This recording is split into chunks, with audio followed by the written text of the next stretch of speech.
Hello everybody, welcome back. It is me, your old pal Orpheus, with another adventure here on Orpheus Plays. How you doing? It's another great day for murder here in the world of Blade and Sorcery. We're in the arena in survival mode, and I have a question today. I just have to ask this. Who the heck is teaching people to drive these days? What is going... Anyway, we'll get into that in a minute. Hope you're doing well wherever you are today, whether it's day or night. And we're going to get things kicked off. 3 things are presented to me each round, and I decide what to do with them. Which throwable is this? Regular knife? Yeah, I'll try this. Why not? But no, come here. It goes on my hip. There we go. So we'll grab a knife. We'll get to our first traditional slow motion kill of the day. Hopefully. Oh, here, because I have a whole bunch. Let's do this. Share another one with you. Oh, jeez. I think he's dead. Yeah. And with that out of the way, let's get to today's topic.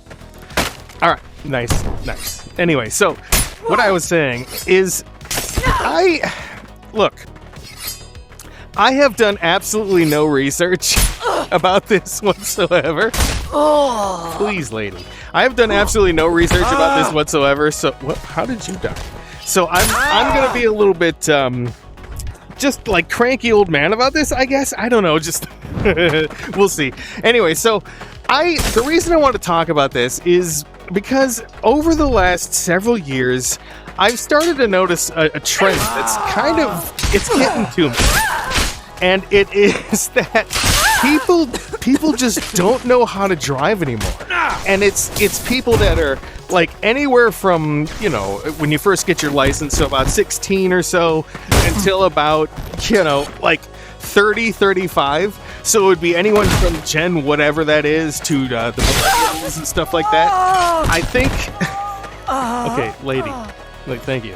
I think what's going on is like everyone up through millennials is like they just don't know how to drive. And look, when I do these things, I'm trying to be I'm being generalistic here.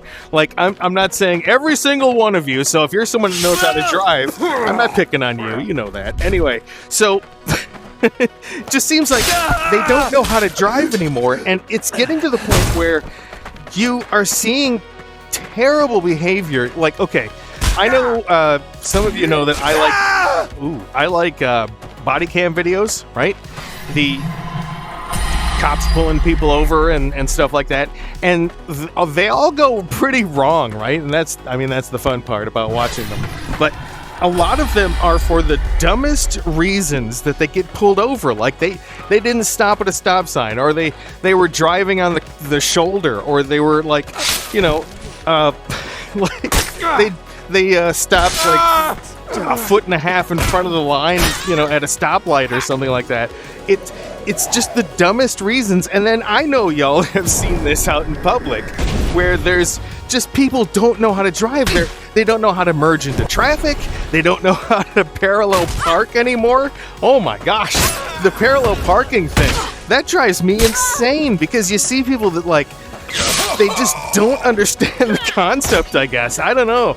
It's just... But, so, okay. Now that I've kind of fleshed that out a little bit... Oh no! Boop! Now that I've fleshed that out a little bit, I want to kind of explain what bothers me so much about this, right? When I was growing up, I started driving around age 9 or so. No! I started driving around age 9 or something like that.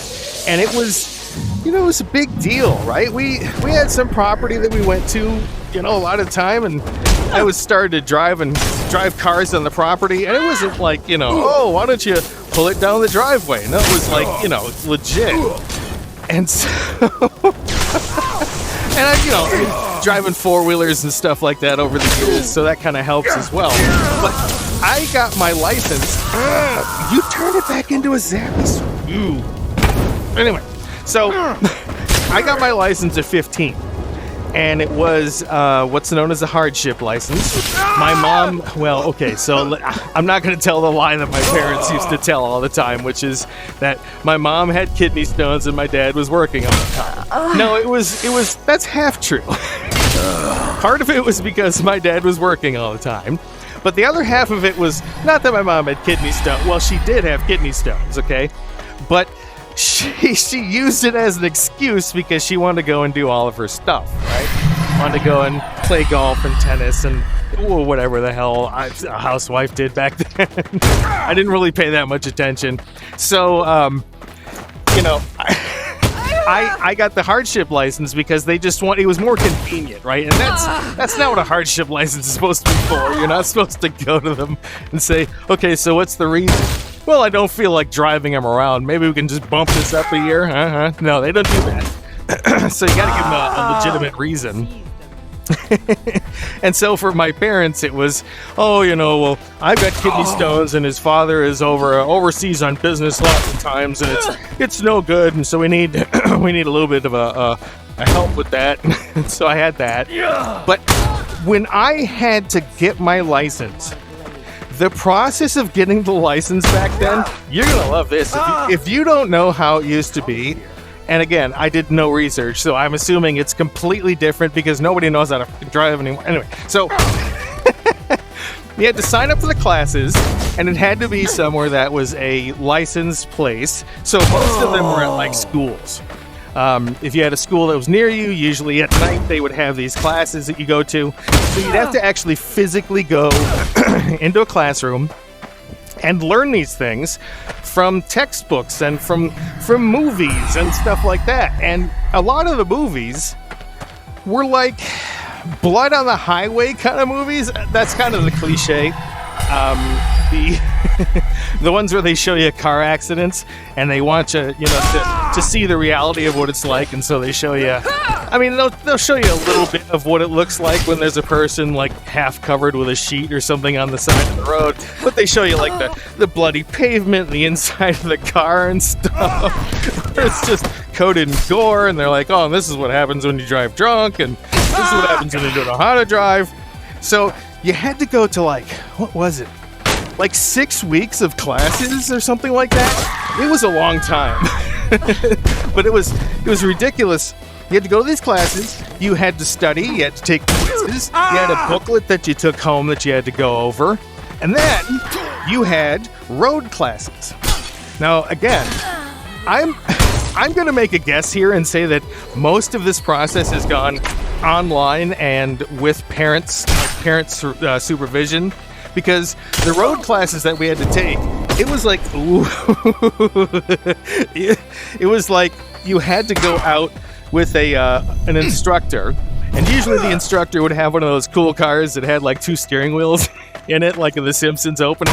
One of them was on the passenger side as well, except that was there so the instructor could like stop the car from doing something dumb. He had his own pedals and his own steering wheel on that side, and so you had to go out for something like, something like 6 hours or something like that, and they'd pick you up in this little dumpy car, and it would have the embarrassing student driver thing on it. And so part of why I know that this isn't really a thing anymore is because I don't see any more of those student driver cars anywhere, especially not in my city. I don't know. Anyway, so you had to have a certain number of hours that would log in. They'd pull up to your house. It would be like 3 people already in the car. One of them would be the instructor, and you had 2 other people that were learning. And you'd go out and you'd drive around neighborhoods, and you'd drop off one of the people, pick up another person. You'd drive for a little bit of the highway. You'd practice stuff like parallel parking. What just happened there?